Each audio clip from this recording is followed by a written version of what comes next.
খুমটাই বিধানসভা সমষ্টিৰ অন্তৰ্গত এটি অতি গুৰুত্বপূৰ্ণ তথা ব্যস্ত পথ হৈছে সমষ্টিটোৰ প্ৰথমগৰাকী বিধায়ক নগেন বৰুৱাৰ নামত থকা জনহিতৈষী নগেন বৰুৱাৰ পথছোৱা।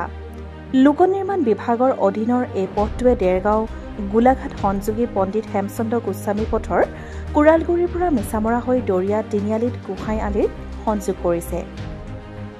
দীৰ্ঘদিন ধৰি বিভাগীয় কৰ্তৃপক্ষই পথছোৱা মেৰামতি নকৰাৰ ফলত জৰাজীৰ্ণ ৰূপ লোৱাত পথটোৱেদি ছাত্ৰ-ছাত্ৰী, শিক্ষক, কৰ্মচাৰীসকলৰ উপৰি স্থানীয় ৰাইজে যাতায়াতৰ ক্ষেত্ৰত দুৰ্ভোগ ভুগি আহিছে।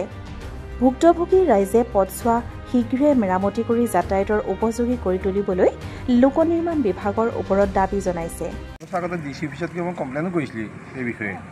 ডিচি অফিচত এটা কমপ্লেইন নাম্বাৰ দিছিল যে আগত মুখ্যমন্ত্ৰীৰ জৰিয়তে কমপ্লেইন কৰিলোঁ ৰাস্তাত। তেতিয়া তেখেতসকলে আহি অকণমান ইয়াত মেৰামতি কৰিলে আৰু এৰিলে। ৰাস্তা গৈ দেখিছে কেনেকুৱা অৱস্থা হৈছে, ল'ৰা ছোৱালী, স্কুলৰ ল'ৰা ছোৱালী, বেংকৰ অহা মানুহ, প্ৰতিজন মানুহৰ সমস্যা। কালি পৰহি দুটা এক্সিডেণ্টো হৈছে, দুজন ল'ৰা মেজৰ এক্সিডেণ্ট হৈছে, তেওঁলোকৰ ঘাইল বহুত হৈছে।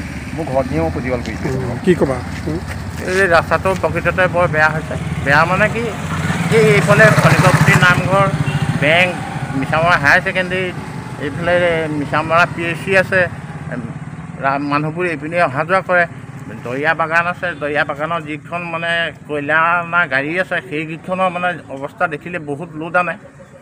এই ৰাস্তাটো যদি মেৰামতি নকৰে ইমানতে আৰু বহুত ল'ৰা ছোৱালী পৰিছে, স্কুললৈ অহা ল'ৰা ছোৱালী। গতিকে গাঁৱৰ কেইবাখনো গাঁও মানে যোগাযোগৰ পথ। গতিকে এই ৰাস্তাটো যদি সম্পূৰ্ণ ভাল হয় তেতিয়া মুঠতে ল'ৰা ছোৱালীখিনি বা ৰাইজ বহুত উপকৃত হ'ব। মিছামৰাৰ পৰা অৰুণ বিকাশ বৰুৱাৰ প্ৰতিবেদন, দৃষ্টিকোণ।